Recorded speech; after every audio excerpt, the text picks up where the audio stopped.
This is Christina Barton. You're watching Black Tea News.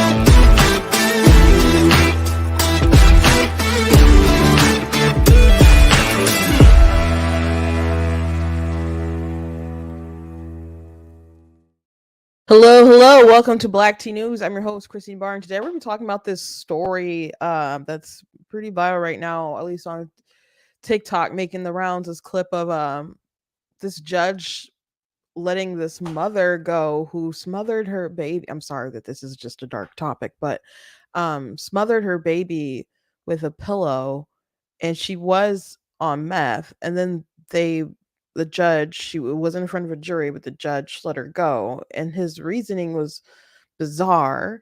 And I read through a news report about it, and I looked through the code of the law, and I'm so confused. I'm so confused and horrified. So I just wanted to, I guess, talk about it because it was on my mind. Also, there's this stat from MSNBC. Well, I guess it's a Siena College poll, but in the New York Times. So MSNBC reported about Joe Biden having way more support, than Donald Trump when it comes to women. And so people are just like, how is this possible? And there's a, cue the repeal the 19th Amendment crowd, et cetera, et cetera. And it's something that Republicans are, I don't know, gonna have to think through and really tackle. But to just blame and go, oh, 19th Amendment, repeal it, blah, blah, blah, so the civilization will be saved if the women weren't voting. That's definitely not going to make more women come over to your side. So we can productively try to have these conversations about what will actually, change things for the better.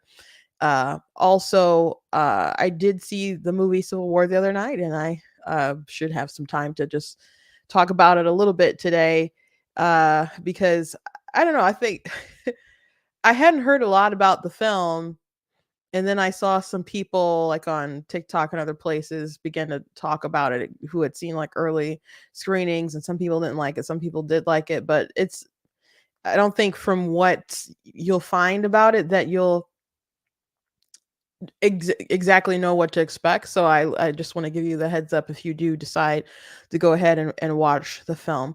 So anyway, before we jump into it, I want to encourage you guys, go to blacktnews.com, check out different content on my website, articles, videos, etc. If you like what I do here, please consider leaving a donation at blacktnews.com/donate, because it does cost a stream and run my website, all that good stuff, so you guys can support.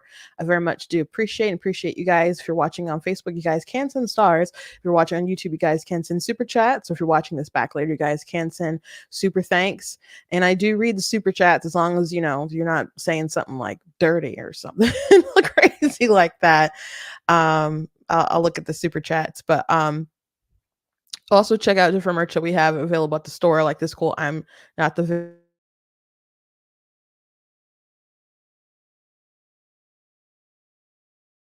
I'm 17 that are published, and I have 2 that are nonfiction, and the rest are fiction. So I encourage you guys to just really search my name on Amazon, but there is a link in the description that'll take you to like my Amazon seller page or whatever. So you guys can find my stuff off of there.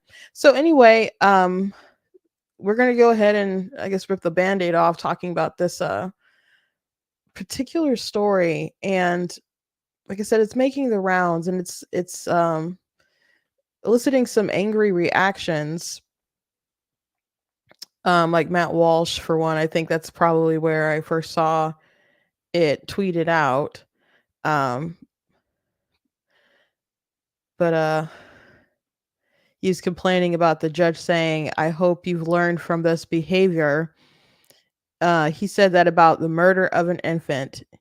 He reprimanded her in the same tone as using the same words that a parent might use with a mischievous 4-year-old. Absolutely insane. And I do agree with that.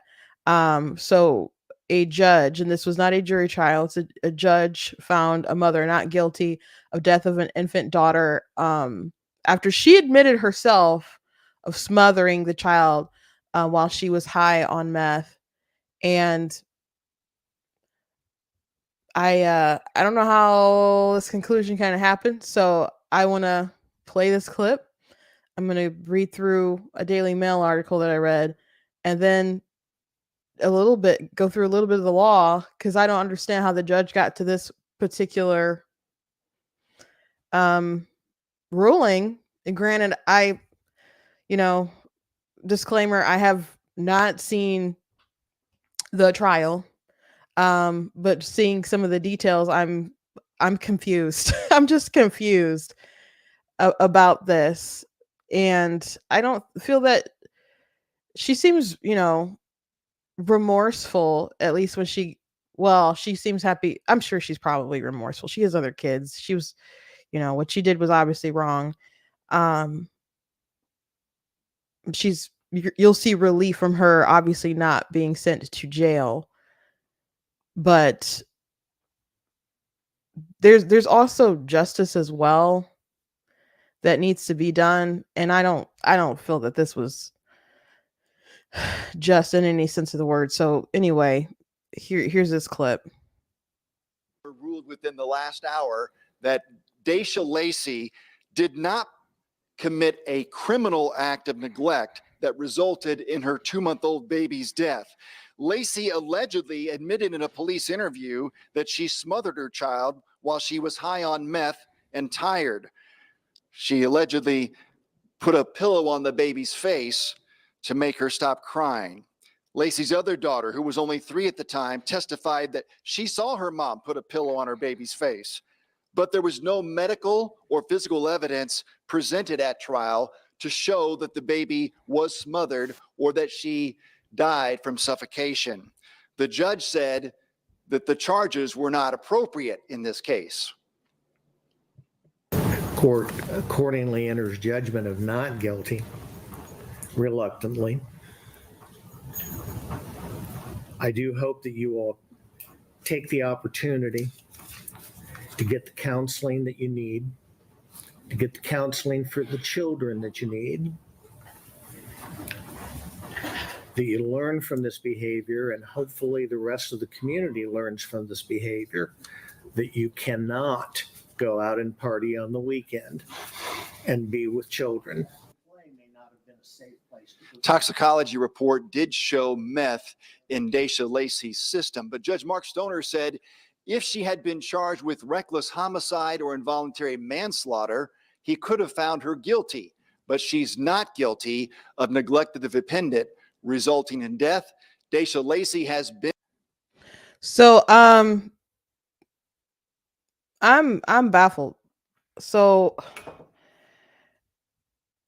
now the reason, I guess, is because they didn't have enough evidence for intent. This article's from the but she said that she did it.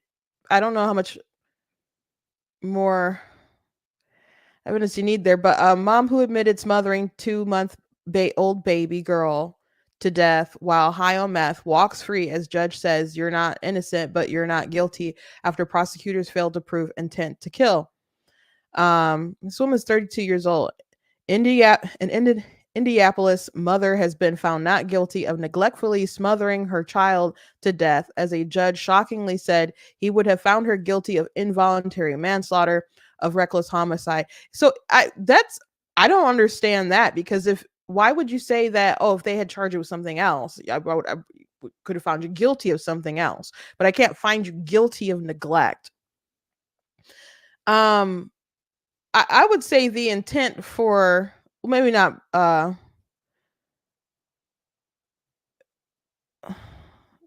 it depends what kind of murder charge you would go with, how much intent would play a role there. But I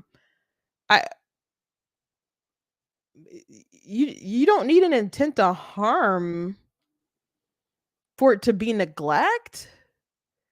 So that's very strange. Very, very strange. I'm sorry, there's an ad on this article that I'm reading from, and I just lost my place. But the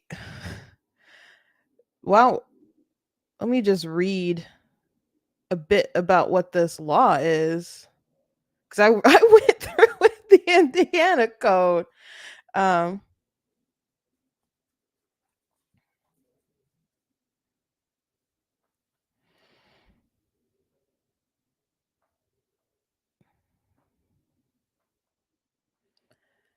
okay.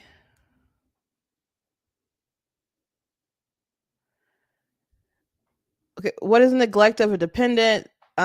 Placing the dependent in a situation that endangers their life or health, abandoning or cruelly confining the dependent, depriving the dependent of necessary support, depriving the independent of education as required by law. Um, at its lowest level, the offense is classified as level 6 felony. However, in situations not involving education, it can be elevated to level 5 felony. Neglect results in bodily injury or is committed in location where certain illegal activities like dealing with manufacturing methamphetamine or are taking place. Additionally, neglect of a dependent and can be considered a level 5 felony if it consists with cruel confinement or abandonment that deprives a dependent of necessary food, water, sanitary facilities, consist of confinement in an area not intended for human habitation, or involves the unlawful use of restraints like handcuffs, ropes, or tape. More serious situations, neglect charge may even be classified as level 3 felony, can occur with neglect not stemming from education, results in serious bodily injury. Serious bodily injury means any bodily injury that creates substantial risk of death or that causes serious permanent disfigurement, unconsciousness, extreme pain, permanent or protracted loss of impairment in the function of bodily member or organ, or loss of a fetus. So I I don't understand. I don't understand. Um, I don't understand this at all.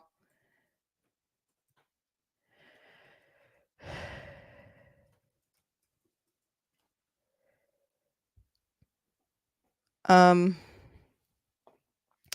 so the daughter said that she saw her mom do it, and the mother at first said that it was an accident, and then ended up admitting what had happened.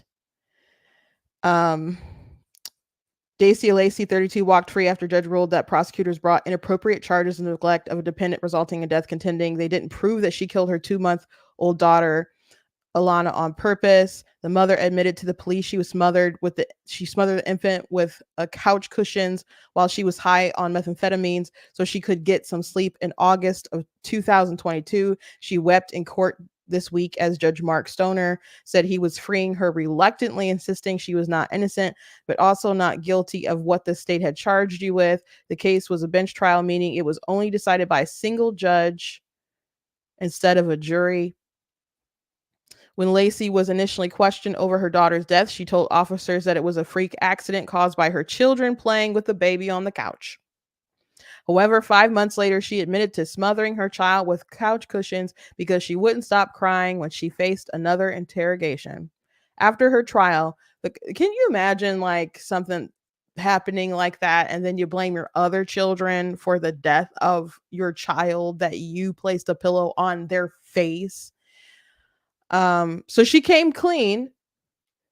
Um, at her trial, the court heard a recording of the 911 call she made after the death, where she heard screaming and crying at a dispatcher. Oh my gosh, my baby is dead. My newborn baby is dead," she said in the recording. By the time the emergency service arrived at her home, the infant was already dead, reports a WTHR. A toxicology report found the mother had meth in her system at the time. An autopsy failed to rule over a cause of death and was unable to determine if it was caused by a homicide or trauma. A video was also played to the court showing how Lacey showed investigators with a baby doll how she put the baby in a rocking swing with a bottle before she went to sleep. However, her claims at the time before she confessed were countered by testimony with her 5-year-old daughter who recalled witnessing the death of her newborn sister. She testified, you can't probably remember a lot of things when you were like 3. But man, oh man, kids see stuff, they know stuff, they tell stuff. You got to be careful what you do in front of your little tiny kids, and they can remember and they can snitch on you. Just like you got to be careful what you say. And if there's business going around your house, a child will go ahead and tell it if they get the opportunity.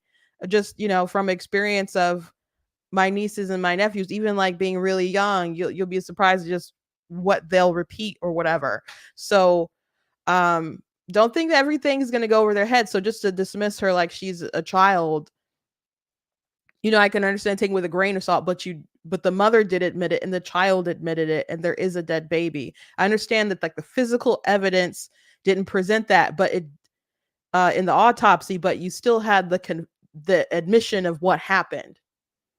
She testified mom was mad, hit the baby with the pillow, and put the pillow on her face.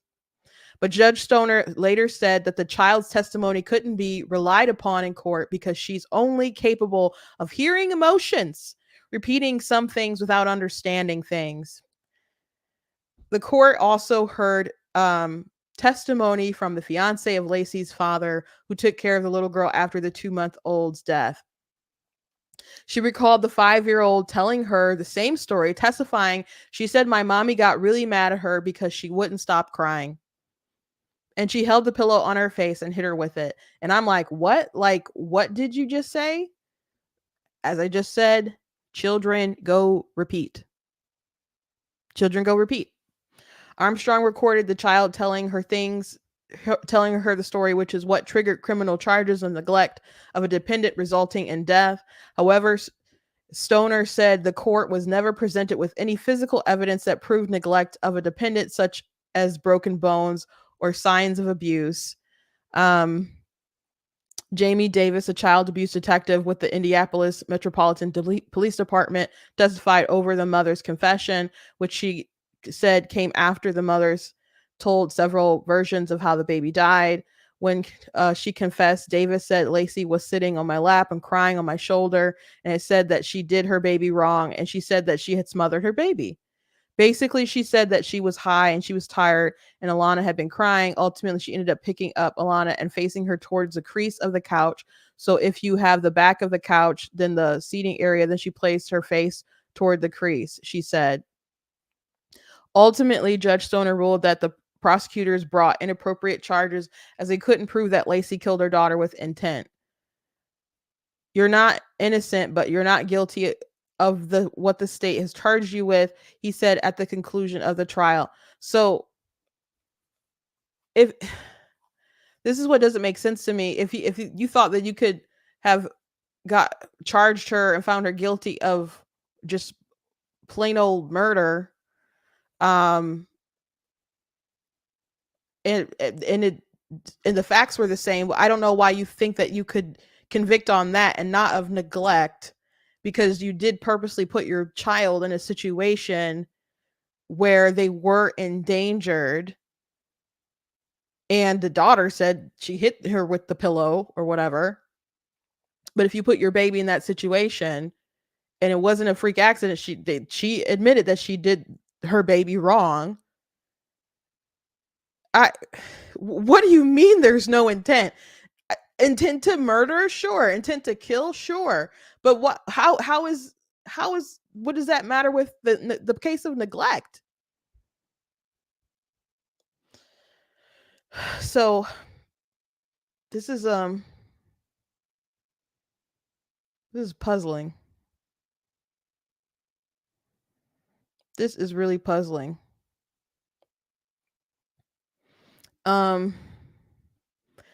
This is the case that happens when you're a bad parent. There are some things you can never do. You can never have sole possession of your children and go out and use drugs. While saying he was freeing her reluctantly, Stoner stressed that under the law, not everything that's a mistake or everything that is wrong is criminal.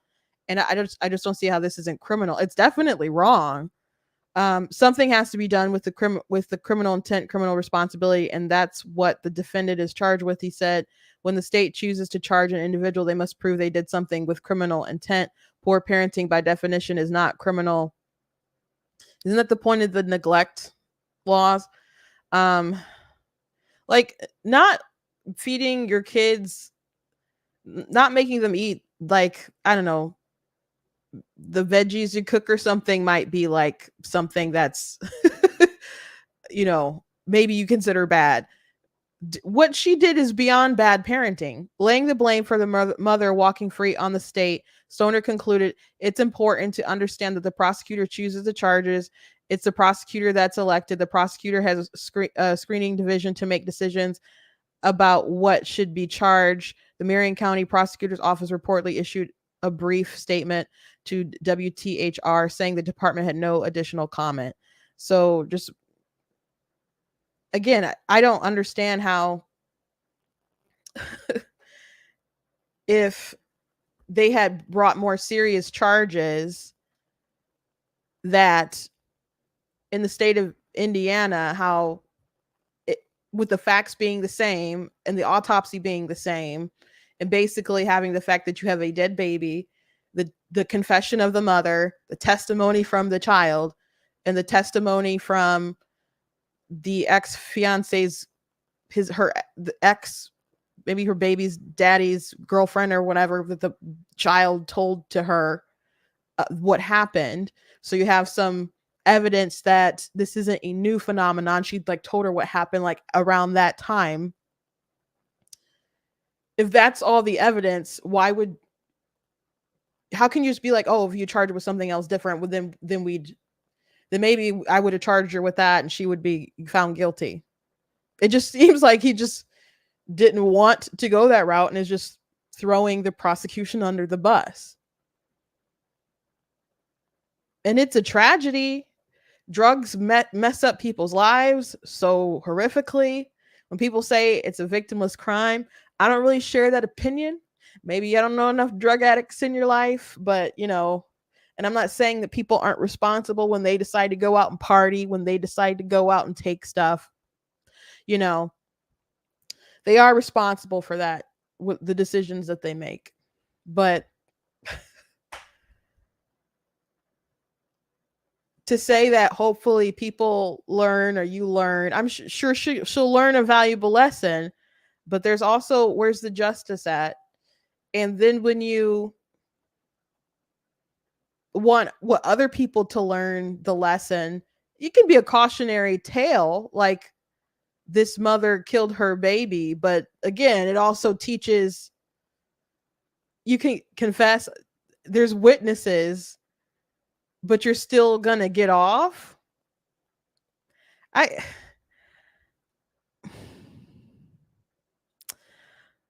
Some people are kind of pointing to like a social justice sort of thing. I don't know. I just know that this doesn't make any sense. And his reasoning doesn't seem to make any sense, because I didn't read exactly the law. I read you guys an explanation of it, or some of the law. But let me see if I can really quickly find the code and just read a few things.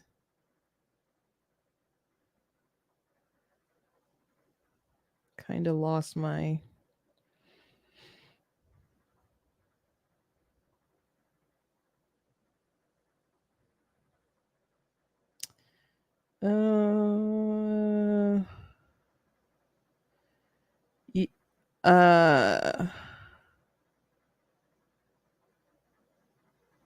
places a dependent in a situation that endangers the dependent's life or health, abandons or cruelly confines the dependent, deprives the dependent of necessary support, or deprives the dependent of education as law required, commits neglect of a dependent. And then it goes on about raising of the different felonies. Now, unless they shot too high on what kind of level felony it was, and maybe they did, but it included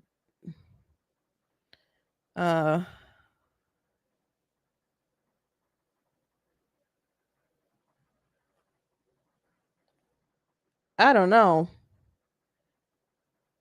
It since it included drugs, I don't know if it could have risen to level 5 or higher, but he really passed the ball there. He didn't want the responsibility for sending her away. But a lot of people are looking at this story and realizes that there's something really messed up about it. Truly something messed up about it. And she was 2 months years old. And we do have a responsibility, and everybody recognizes that we as human beings do have a responsibility to those who are the most vulnerable, and to particularly our children. And we find something particularly heinous when we see mothers or hear stories about mothers who harm their children, when they're small or older, whatever, but when they harm their children, or you see these mothers who will put their babies in dumpsters, or the story about the woman, we talked about, who went to Puerto Rico for some time and just left her 18th month old baby, and the baby starved to death, probably cried itself in its own feces um until it died.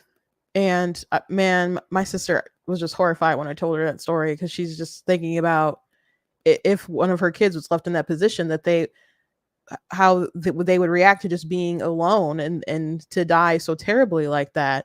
People recognize that it is wrong, and there's something deeply horrific about that. And I don't know why people can't transfer those feelings and thoughts to the preborn either. That I don't understand. And you could argue the ways in which they pass away adds to the heinous actions of the crime. Uh, but I don't think people understand in general why they think it's wrong to kill someone regardless. Like when you hear a lot of debates about abortion, people don't really distinguish why it's wrong for us to take each other's lives anyway. And I would say because life is inherently valuable, and it's wrong to deprive someone of that experience, whether it's going to be good experience or bad experience. It's our responsibility to find meaning, to search for meaning in our own lives, and live it to the best of our ability. And not all of us will do that. But it's we are the ones who can decide how much value our lives have. But there is an inherent value to life itself, and to us as individuals who are, I'll say, made in the image of God. Hope that doesn't trigger the atheists watching, but um so if you're of the opinion, to switch a little bit to the abortion topic, that if you don't have present conscious experience, or haven't experienced consciousness yet, then it doesn't really matter if someone takes your life.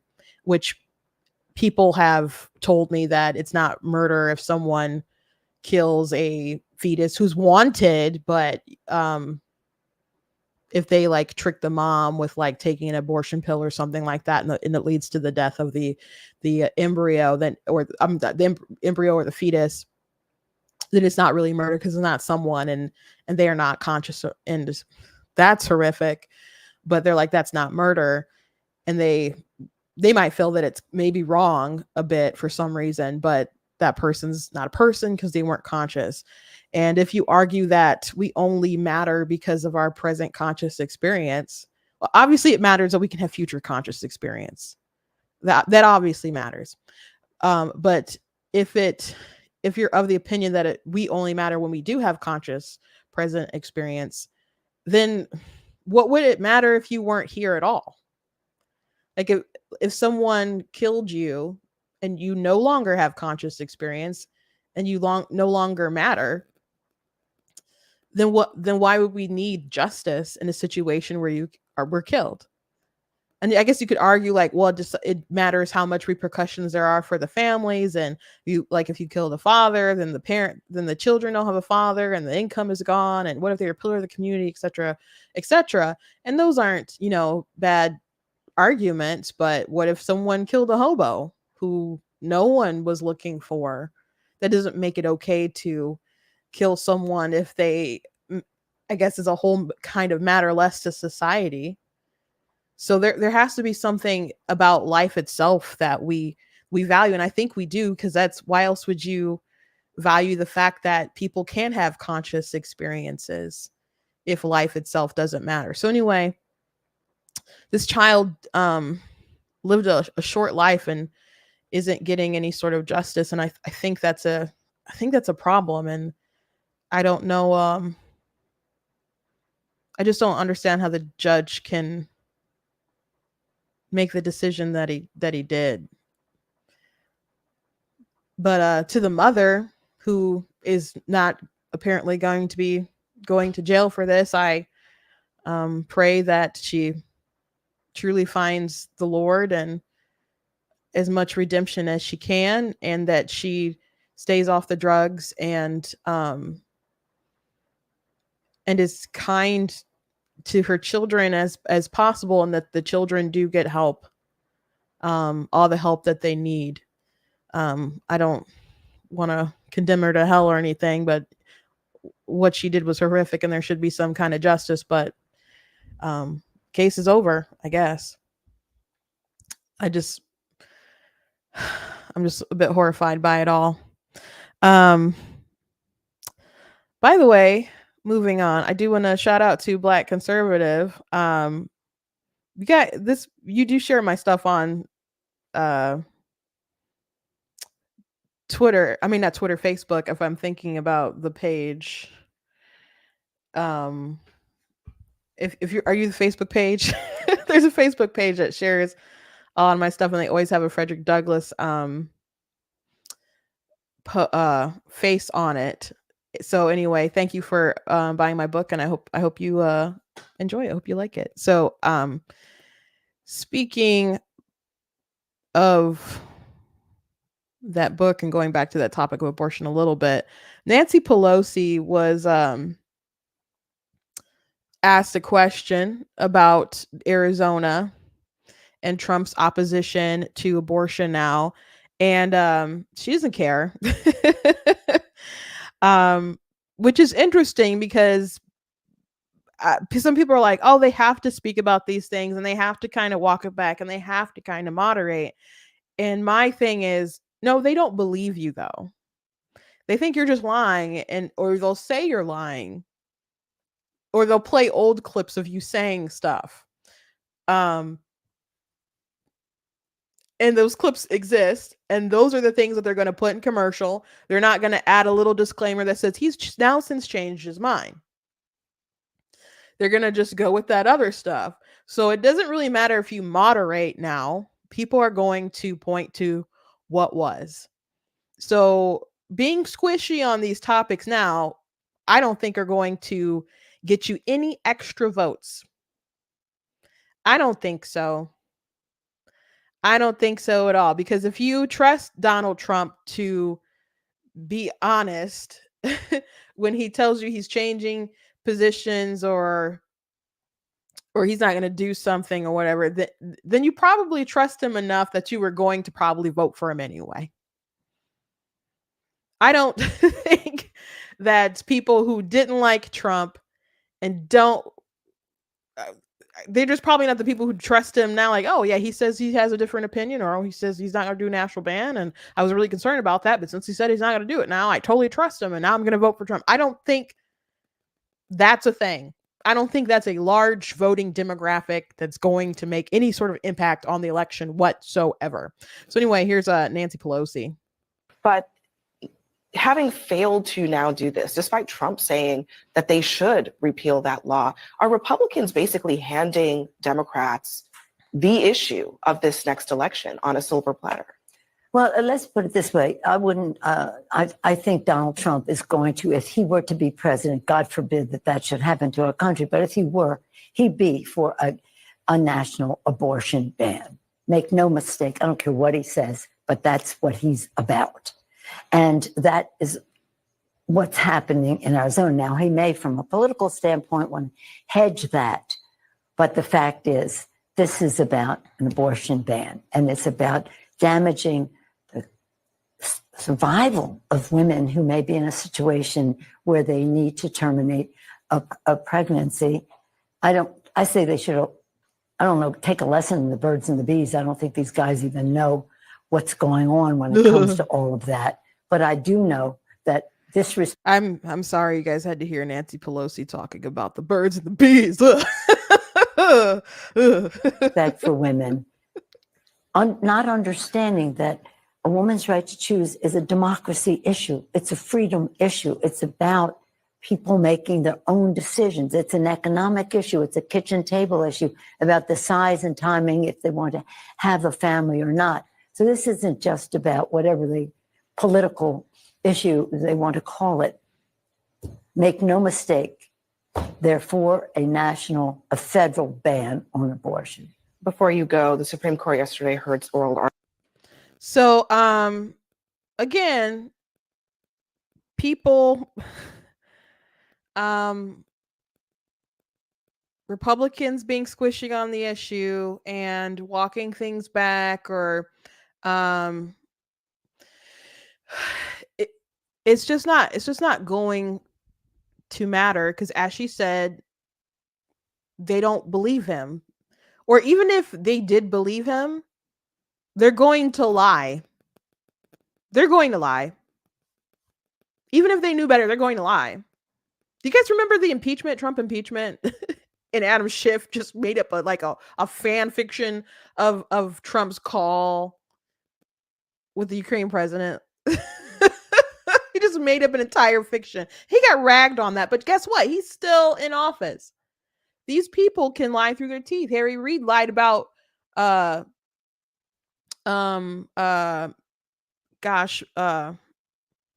Romney not paying taxes, and he didn't have any evidence for that. And then he didn't regret it. He's like, well, he didn't win president.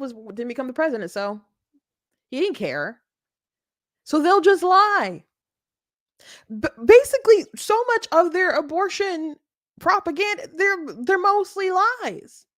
They're mostly lies. By the way, she came on there because in Arizona, Carrie Lake is trying to get people to had to have the legislature change the abortion near total ban, which Carrie Lake called it a total ban in her video, which was inaccurate. And Trump wants them to do something quick and pass something that Katie Hobbs will sign. So and it didn't end up working. It's still there, and they're going to have to face a ballot measure and so on. So or they might change something in the meantime, but it's not going to probably save this from becoming a big issue during the election. So the best thing you can do, I think, is to probably just stand your ground and make a convincing argument, or just try at least, because they don't care. They don't care. They don't believe you, and they will lie even if they have to.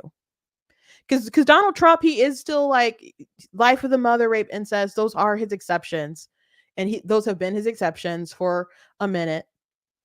He originally had he used to be pro-choice, and then he, became pro-life. I don't know if he became pro-life in the same time that he decided he wanted to run for president. I don't remember what year that exactly shifted, but he became pro-life. But when he was running originally first for president, he said something about punishing the mothers who have the abortions.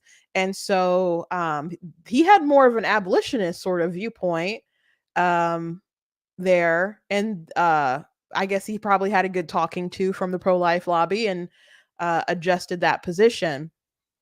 By the way, the abolitionist view is that you need equal justice. So if you commit the crime, you need to have equal justice for, if the abortionist did it, or, the mother was the one who did it. But most abortions, the mother is the abortionist because they're the one taking the pill. So it's not, people are like, oh, they're picking on women. It's not about picking on the women. It's about having equal justice across the board. So his natural instinct was like, yeah, you kill a baby, you have to be punished for it. And then, I'm sure he had a good talking to, and then started like basically the Republican uh platform position, I guess, which is the same as Reagan with the rape, incest, life of the mother. And I've said this many times, it doesn't really make sense to have life of the mother. That makes sense. There'll be people who say no exceptions. And when it comes to like the life of the mother situation, I just wish people would say exceptions for life of the mother. But the reason why people say that is because they are of the opinion that you don't need an abortion in a case like that. And what you would do is you would induce a labor, because that's the fastest way. You may lead to some kind of action that may result in the infant's death, but you don't purposely do something with the intention of seeking out to kill that child. So they see it differently. It doesn't mean that if there's a life or death situation, they're like, just let the mother die. That's not what that's about. I think it's better just to like grant that exception and just say that. But I just want to throw that out there. But the other exceptions don't really make sense if your position is it's a life protected, because it saying that it's wrong to kill babies but it's okay to kill these babies is about discriminating against a certain class of people and saying they don't deserve to be protected against violence. And I wish I could say that to his face and just make him think. I don't think he'll, like, while he's running, he'll just change up his tune. But I think that's how you have to phrase it for some of these people. And I think the law in Arizona is a good law, but I know that it's really rough. It's a big jump for a lot of people, but it's there, and you just have to make your case. But and you could say, well, that one's too harsh. But when you contrast that with like Florida, that has a bunch of exceptions, and Trump still wasn't happy with it and called it terrible, you get all these mixed messages. And then Rick Scott the other day decided to go ahead and flip on the heartbeat bill. And the Democrats are like, no, he endorsed a 6-week one. So it was another circumstance where it didn't matter. It doesn't matter. They don't believe you. So you might as well stand on your ethics. And if your ethic is really 6-week bans are bad, oh gosh, that's trash. and people need to debate and really explain why that's the case. But so many of these people, they'll stand on life and don't even understand the reasoning behind it, the ethics behind it, haven't really thought about the issue, not in the way that like pro-life advocates or most advocates or debaters and other folks really care about. Like I don't think that most people can present the case like a Trent Horn or somebody or whatever, I guess is what I'm saying. And I would love to sit down with Nancy Mace and other folks and with Carrie Lake and just lay it out. Just lay it out and say there's no point in you backing away from this. And if you do want to back away from this, then you're really not, well, a good person probably. And so, by the way, it's not too the Arizona presidential primary already happened, but the one for Senate has not happened. So if you don't actually want to vote for Carrie Lake and you live in Arizona, you don't have to. There's other options. Is she obviously more popular than the other choices? Sure, but there's other options you can consider besides Carrie Lake.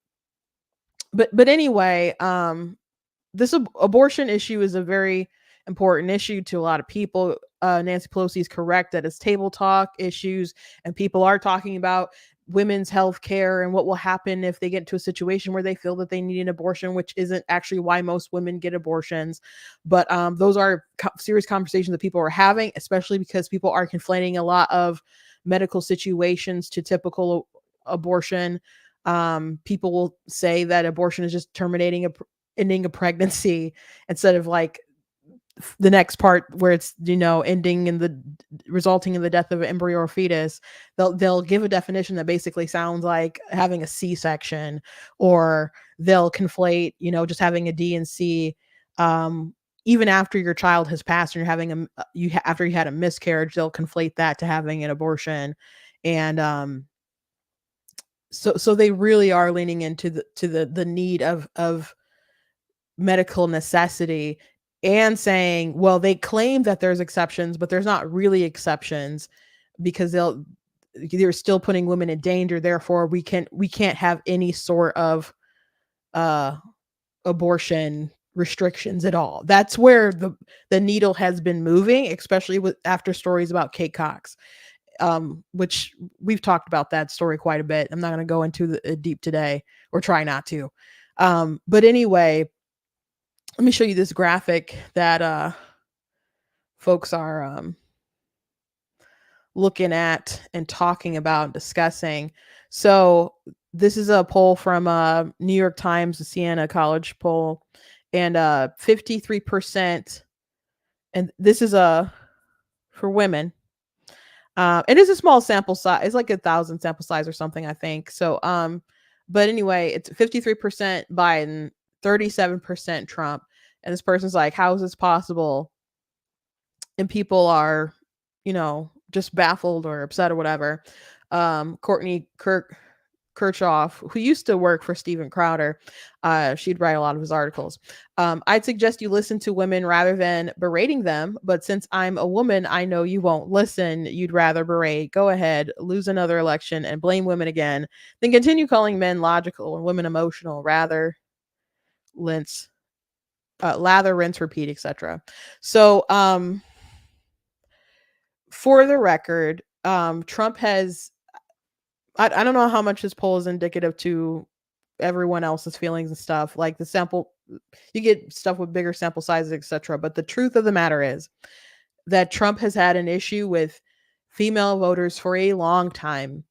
For a very long time. When he was already president, midterms were coming up. Polling was done. I worked at the Michigan Republican Party. We had polling that was done. At the RNC, they did polling. And he had an issue with suburban white women, for example. Obviously, issues with black women, they weren't voting for him.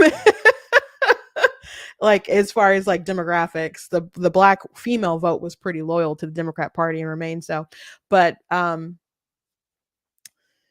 they took an issue with them, and you can say, oh, but the tax cuts and national security, all that stuff, we can handle mean tweets.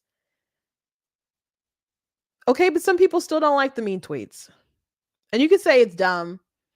I think it's dumber to keep tweeting the mean things. You can accept people's flaws, character flaws, sure, as long as they're delivering on a lot of things that you like. But that doesn't mean that people don't or wouldn't want people to behave a bit better.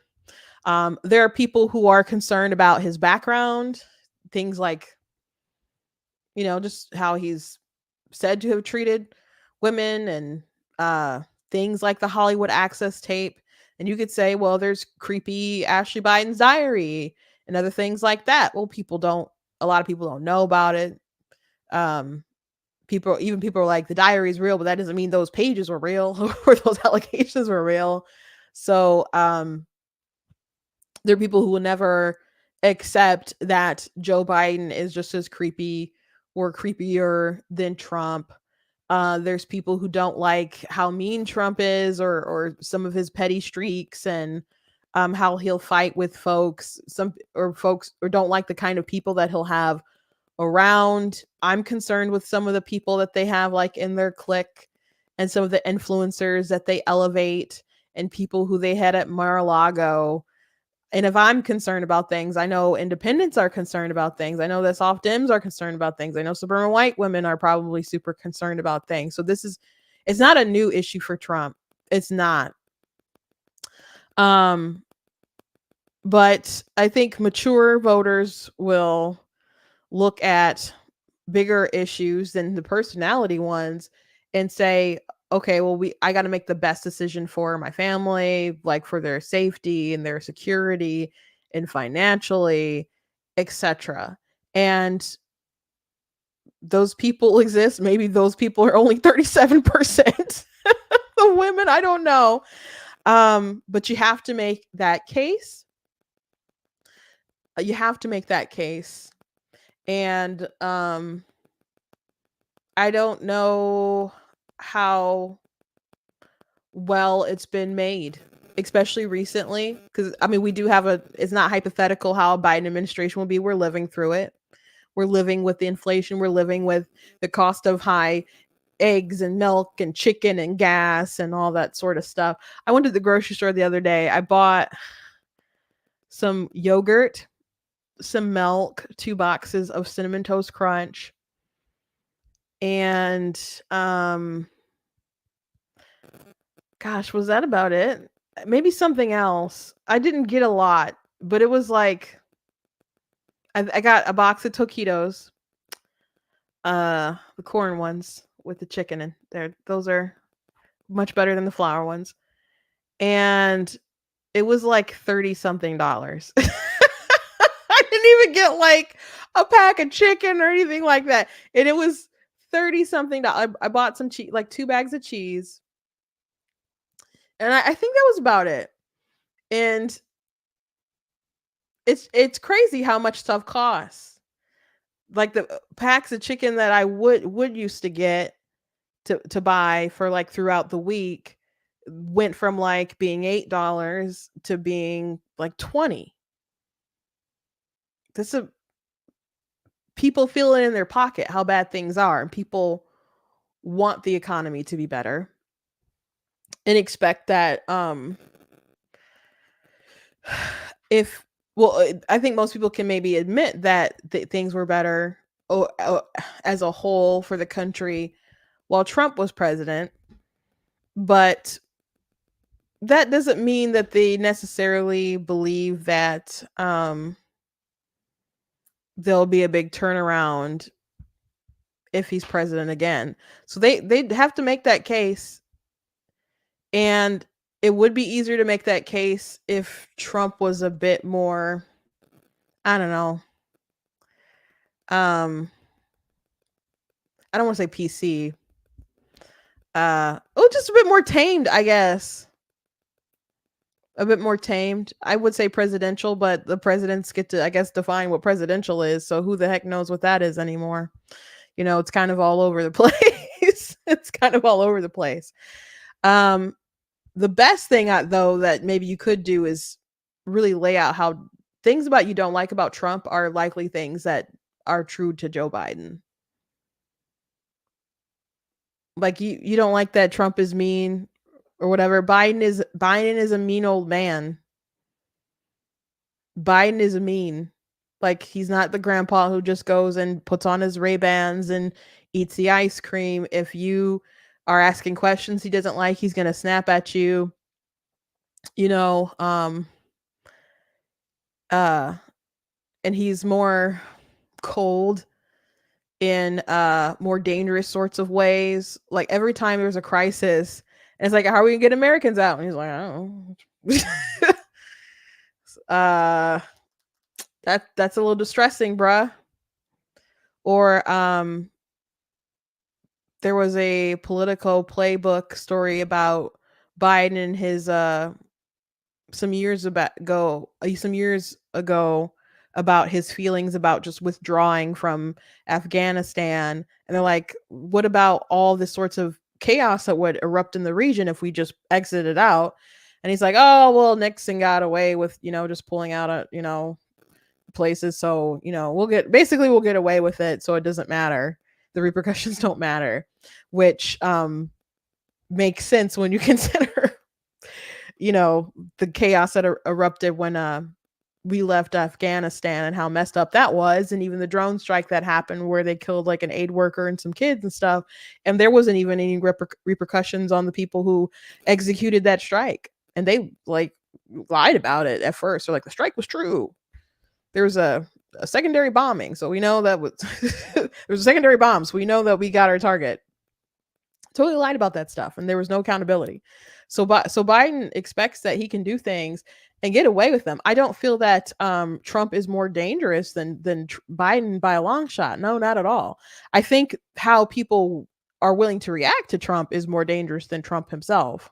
And I guess you could say that for the right and the left, but the measures that the left will take to defeat Trump are pretty darn scary. Are pretty darn scary. The suppression of people's freedoms and liberties and their speech, like the Hunter Biden laptop social media situation was crazy. Joe Biden lying on the debate stage and saying the laptop, like all these experts said that it had the earmarks of, Russian propaganda. I'm like, bro, you knew it was real. These people who you had vouched for you, maybe some of them thought it wasn't real, but you knew it was real. Your crackhead son must have known that it was real. And you lied on the debate stage to the American people and blamed a nuclear power for your dirt. And people with a straight face mailed in their ballot and checked yes for that man. So you gotta make the case. I saw people complaining today about the lack of offices across the country in swing states for Trump. And I don't know what the exact number of that is now, but I know we are behind in our persuasion. I know we're behind in our fundraising, and Trump is going to be held up in trial after trial, and it's going to be rough. It's going to be rough. And it really doesn't help him being on trial about this paying off a porn star situation. So yeah, there's a big issue with the ladies there. But Trump isn't the only person on the ballot. And hopefully other Republicans can make their case to female voters that inspires them to pull the lever for them and maybe vote from the bottom to the top. I usually, the top inspires, bottom down voting, but if you're a candidate and you're running for Congress or state legislature or something like that, dog catcher or whatever, you go make your case and tell them how your party is going to help their families. Keep it personal. Keep it very personal. The Democrats, they make everything so personal. Make it real. The real repercussions of illegal immigration, the real repercussions of crime being out of control, of spending being out of control, which I don't think they're really going to get a handle on that, but tell them what you can do for them and why, they have to vote. And don't do it in some grandiose kind of, it'll be the end of democracy. That sounds so far away and far-fetched to a lot of rational people. So if you want to talk to someone who can have their mind changed and it is open to listening to you, make it very personal. Because again, these women might not like Trump, but they love their kids. The born ones anyway, I guess. They love their kids. So explain to them how you can make illegal immigration, that subject, a kitchen table discussion about how it's impacting them and how you need to vote Republican and how you're going to fix things.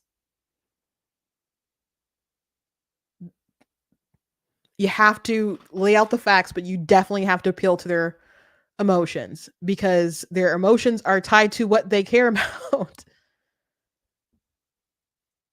And that's their families, the well-being of their families. Now, for women who are not married and don't have kids, that's a harder sell. That's a harder sell. But you can still have rational conversations with them too. But these red pill kind of people who are just like a repeal the 19th, that's not going to get you anywhere. That's not going to get you anywhere. Uh, Someone said sometimes you just have to show the party that you demand better candidates. Low voter turnout can send a message. Um, I uh, I think that should be true. That should be true. It depends how you weaponize your power. It depends how you weaponize your power. Like if you make it known, if you have leverage, you need to use it, but you need to make it known. Like, hey, make it undeniable. Like for example, if the pro-life people wanted to withhold their vote until Trump acted better or whatever, like you need to kind of make it known that there is a sufficient effort to band together to try to change behavior prior to the actual election, and that you're holding the vote ransom hostage and you want them to pay their ransom by changing their tune. And if they don't, then you go through with the and let them suffer the repercussions of their actions. uh but I don't know how well that would go, because even if you have enough people pilled off who will make that decision, I'm not saying you should or you shouldn't, I'm just giving this as an example. If enough people are like, no, we're not doing that, we're not supporting him, there's enough of the pro-life leaders who are like, man, I don't really like what they're saying right now, but they're still so much better than Biden, so we got to go with what we got to go with. So if there's still, if there's not that kind of concerted effort, they'll probably just see, oh, well, we lost here. And it's probably because abortion and these pro-life people them pushing the issue too hard. So instead of it being about you leveraging the power that you have and punishing the people for not acting right, they're just gonna be like, we got swamped because of abortion and people love abortion and we need to abandon the issue. So it depends. How you protest matters too. Or people will draw their own conclusions about things. If if there was a loss and Trump even like acknowledged there was a loss, because there's always the possibility that it won't even be acknowledged. So um uh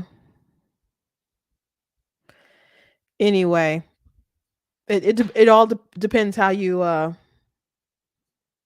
leverage stuff. But the GOP overwhelmingly wanted Trump. I mean, that indicated by the polls. And I was I didn't know about the polls. If I trusted the polls, I thought maybe they were super inflated. But after Iowa, I'm like, oh gosh, I guess these polls are probably pretty accurate.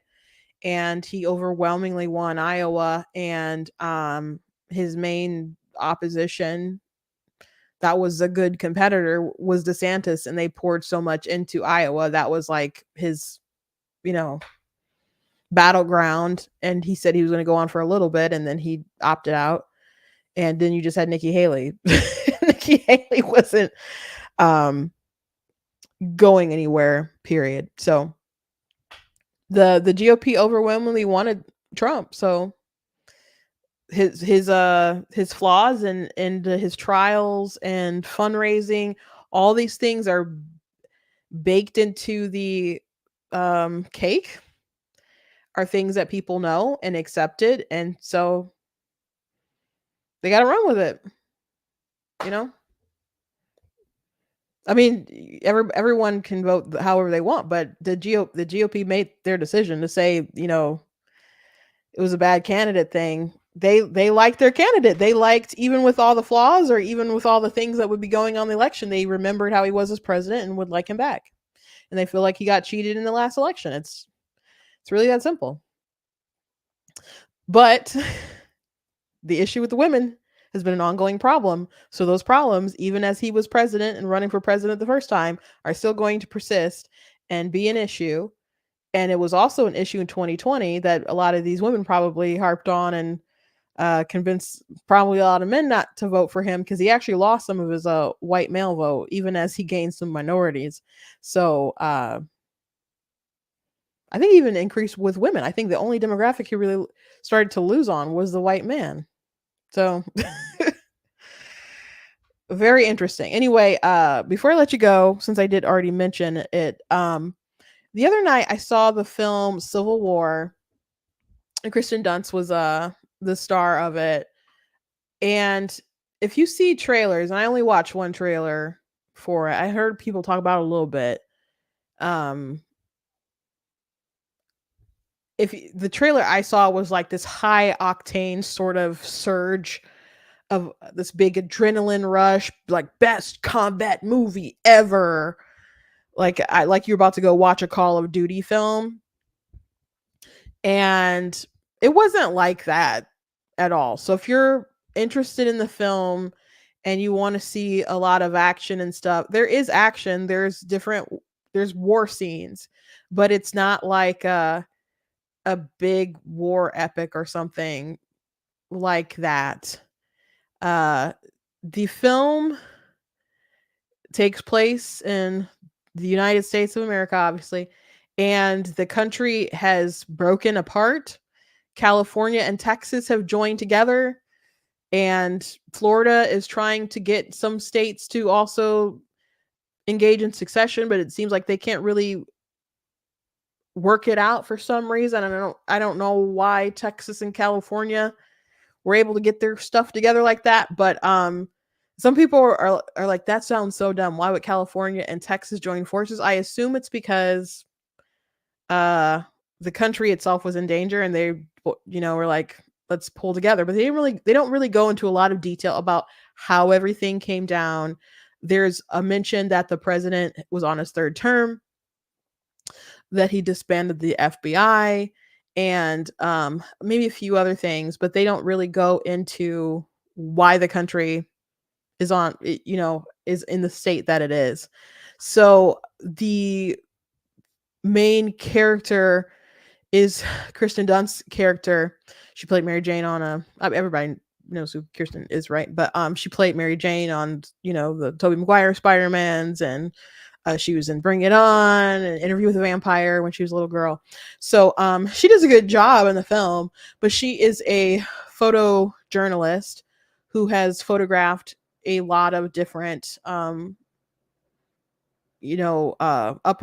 or war and other things like that. And it's really about her journey and her dealing with her trauma as she's gone through life, telling these stories, trying to not let it get to her, trying to be objective and not really inserting herself, and to just tell the story so other people who observe the work can come to their own conclusions. Which I've seen some people say things like the most unrealistic thing about the story is the objectiveness of journalists. So there's got to be someone out there. But there's a young woman who admires her work, and so she ends up tagging along with her and this older journalist and Kirsten's partner, as they try to get to DC. They have a pretty unrealistic goal, I would say, because they mentioned that the press is like the enemy of the president, and that they're even shot on site, and he hasn't had any kind of interviews in a long time, the president. But she wants to take his picture, and her male companion wants to interview him, and that's their goal. And it's a crazy goal. They're like, there's no other story to tell, and that's what they're aiming toward. And so they start off in New York, and then they're driving down to DC, and there's different instances of battle that breaks out in between that time. And so it's about telling that story of what happened. So that's basically it, you know. They don't really, it's uh like you don't find a lot about the backstory of it. You don't know what's going to happen after the conclusion of the story. There's some, I mean, I think the point of the film is to, just as she would take all these horrific pictures outside of the country and hope that people wouldn't want to bring that kind of war to the US, which obviously failed because they had a civil war, that perhaps we will look at the um, horrors that were in the film and try to tone down our disagreements and our anger and our outrage, so we don't get to a position where we turn our gun against our neighbor. I would assume that's kind of the point. I didn't think it was like uber liberal or uber conservative or whatever. I didn't think it was too terribly political. I thought it was, if I had to guess, maybe lean more left than right. But I think as a piece of art, um, I think it was kind of more like a warning. Um, and then the trauma that it actually did to the main character, because she's contrasted with this girl who's fresh, into that profession and is learning from them. And she's kind of hard on her a bit, which they state during the film, like, I think you're actually hard on yourself rather than being hard on her. So you can see the toll that it's taken on just doing the job. And some of the images they did show from her work across the world, I'm like, yeah, that would traumatize you. But there's definitely some, high, heart pounding moments when you're like, you better run, where people were in danger and where you jumped. I don't know, there wasn't any moment where I was close to tears or anything, but it had really intense moments in the film. And again, there were battles in it, but you know, the way I've seen it advertised just isn't accurate. So I just wanted to say my 2 cents about it. Did I like it? I, I don't, it's not something I would need to watch again. I thought the cinematography was neat. I thought the story was, decent. It was pretty good, I guess. Did it need more details? I guess people are curious about other details, but I guess it doesn't really, you don't really need the details because the point isn't about the war, the intricacies of the war itself. I think it's more about the warning of it all. So I don't know. If you guys are interested, feel free to check it out. I just wanted to give my 2 cents because it is, people are presenting it like it's a pretty, political movie. Like it's, and I've seen people say things like, "Oh, why would you put out this kind of movie? Or what about things that are going to bring us together?"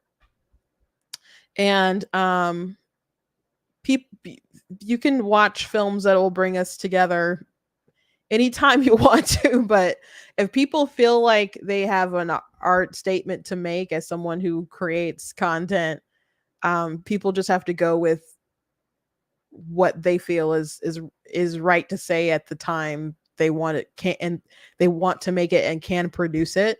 So however your feelings are doesn't get to dictate how the artist wants to present their content. So and it wasn't, I didn't think it was like enormously divisive. If anything, maybe people could say, oh, they're trying to say something and really have a message, because people were talking about Trump and that he's dangerous, a threat to democracy, and blah blah blah, and relate it to that president or whatever. But the truth is, we are in a situation where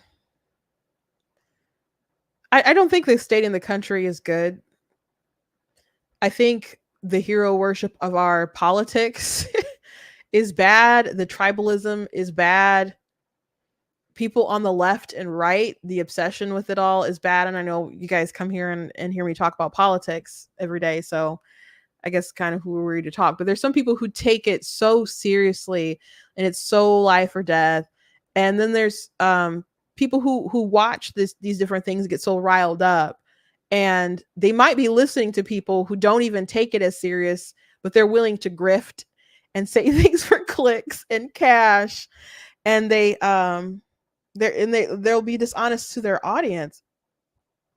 So we're just in a really not good state.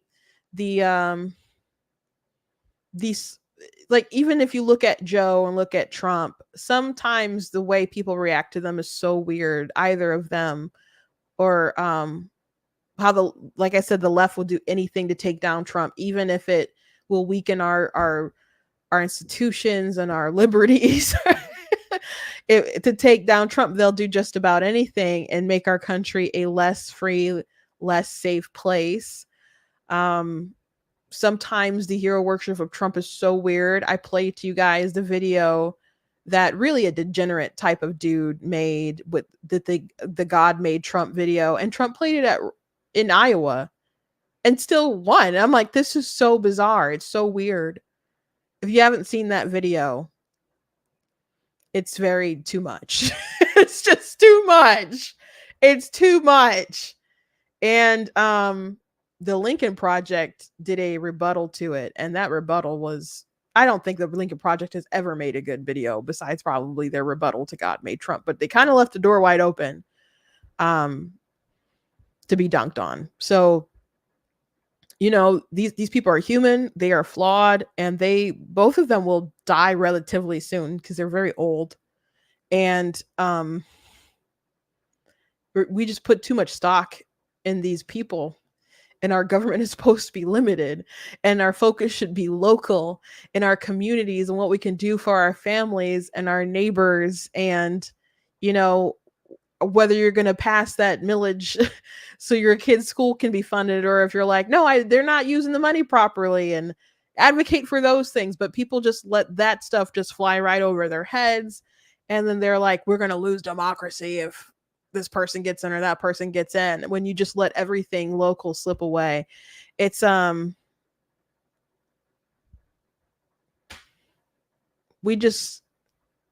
state of the country isn't well, I think. And I don't think Trump made it unwell. I think I don't know.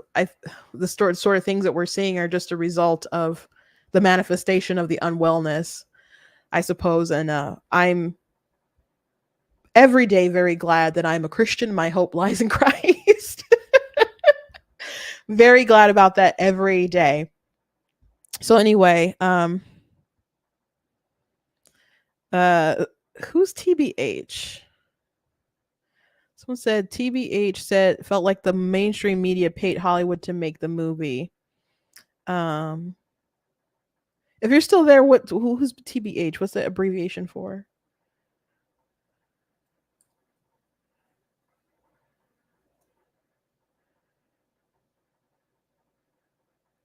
Oh, to be honest, I thought that was a I thought that was like a show or something. I thought maybe it's someone's initials. I'm like, I don't know who that commentator is. Mainstream media paid Hollywood.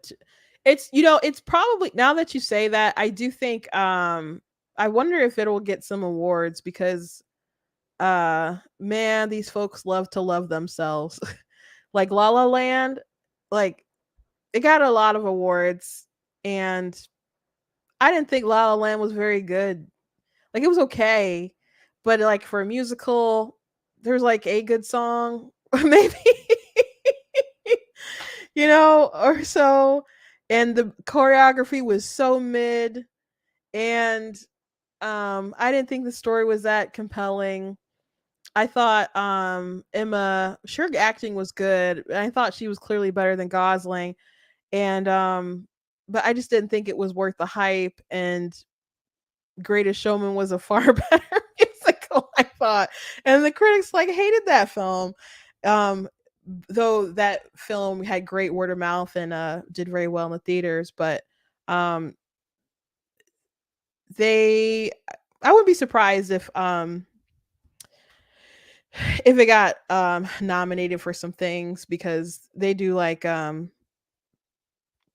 journalists are obviously cool with Hollywood. They're all on the same sort of side, I suppose. So um if they wanted to pat themselves on the back with this film, um they'll probably do it with Oscars or Golden Globes or something. But I don't know.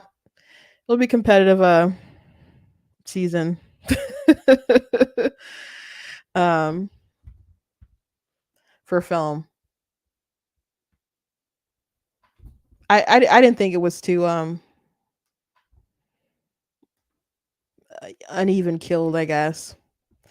Anyway, thank you guys for joining me. Please go to blacktnews.com, check out different content on the website, articles, videos, etc. If you like what I do here, please consider leaving a donation at blacktnews.com/donate, because it does cost a stream, run my website, all the stuff so you guys can support. I appreciate you guys. Check out different merch that we have at the store as well. Like this black tea mug or this My Money, My Business shirt and other things like that. So thank you guys.